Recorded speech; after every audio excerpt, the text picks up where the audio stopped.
জাতীয় গণতান্ত্রিক পার্টি জাকপা স্বতন্ত্র প্রতিষ্ঠাতা বার্ষিকী উপলক্ষে জাতীয় গণতান্ত্রিক জাকপা 30 সালের যে আজকের এই প্রতিষ্ঠাতা বার্ষিকী আলোচনা সভা অনুষ্ঠিত করা হবে আপনার সবাই সবাইকে জাকপা 30 সালের পক্ষ থেকে ধন্যবাদ এবং অভিনন্দন। জাতীয় গণতান্ত্রিক পার্টি জাকপা 1980 সালে 6 এপ্রিল জন্মগ্রহণ করে আমাদের মূল লক্ষ্য ছিল হক এবং ইনসাফ কায়েম করা। হক এবং ইনসাফ কায়েম করার কারণে আমরা এই প্রোগ্রাম প্রতিষ্ঠিত করেছি। আমরা 1980 সাল থেকে আমরা সৈয়দাকে এরশাদ বিরুদ্ধে আন্দোলন করেছি। 1990 সালে এরশাদ বিরুদ্ধে আন্দোলন সাকসেসফুল হয়েছিলাম। 1996 সালে যখন বেগম জিয়া একতরফা একটা নির্বাচন দিয়েছিলেন, অবৈধ নির্বাচন, সেটা আমরা প্রতিরোধ করেছিলাম।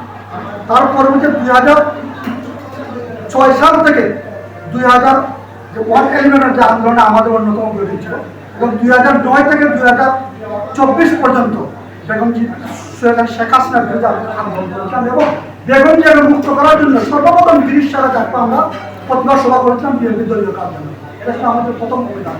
যখন বিএনপি ওরা প্রতিবাদ সভা করতে পারবেন সর্বপ্রথম আমরাই করেছি।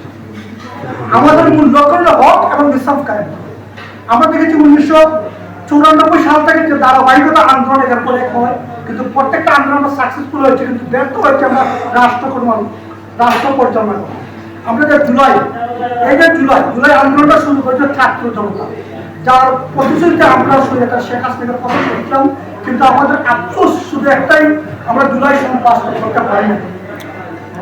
1,08,000 মাস যখন জুলাই সনদ বাস্তবের জন্য আমরা একের পর এক আলোচনা করেছিলাম, তৎকালীন সময় এই বিএনপির যে বর্তমান ছিলেন মন্ত্রী, স্বরাষ্ট্রমন্ত্রী, তাকে আমরা ছিলেন মন্ত্রী বলি, উনাকে দিয়ে কমিশন তৈরি করে সেই কমিশন বারবার কিন্তু বেঁধে আমরা তা সাকসেসফুল করতে পারি। তারপরে ওরা বললো আমাদের গণভোটে আমরা বাধ্য হলাম।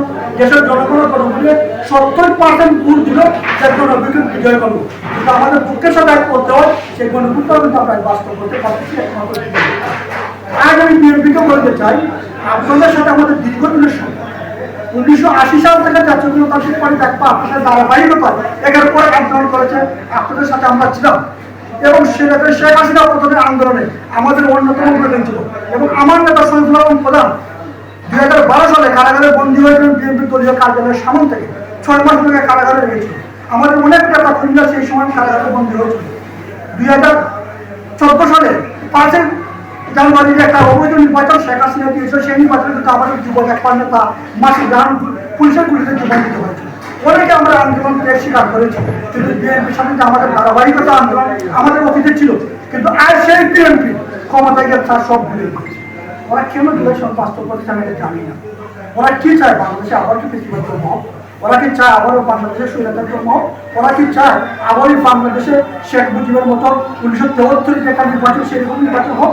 ওরা কি চায় শেখ হাসিনার মতো নির্বাচন হোক? ওরা কি চায় বেগম জিয়া 1996 সালে 15 ফেব্রুয়ারি একতরফা নির্বাচন দিয়েছে এরকম হোক? তাই যদি ওরা চায়, তার কষ্ট করে ওরা বলুক যে আমরা চাই আবার ফেস্টিভ্যাল কায়েম হোক, তাহলে দেশের জনগণের জবাব দেবে। তো জনগণ 70% ভোট দিয়ে হাতে বিজয় করেছে। আমি প্রবাসী পার্টিকে অনুরোধ করবো, ওরা অবদান আমাদেরও প্রবাসীদের রয়েছে।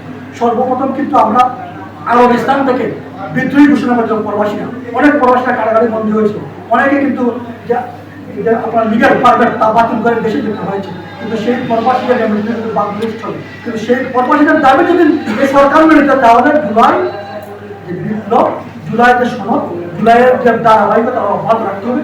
আপনাদের সবাইকে ধন্যবাদ জানাই। জাতীয় গণতান্ত্রিক পার্টি জাকপা 30 সালের পক্ষ থেকে বিজয়ের পথে যাত্রা শুরু, জীবন আল্লাহ হাফেজ। সাংগঠনিক সম্পাদক আলমগীর ভাইকে কিছু বক্তব্য রাখবেন।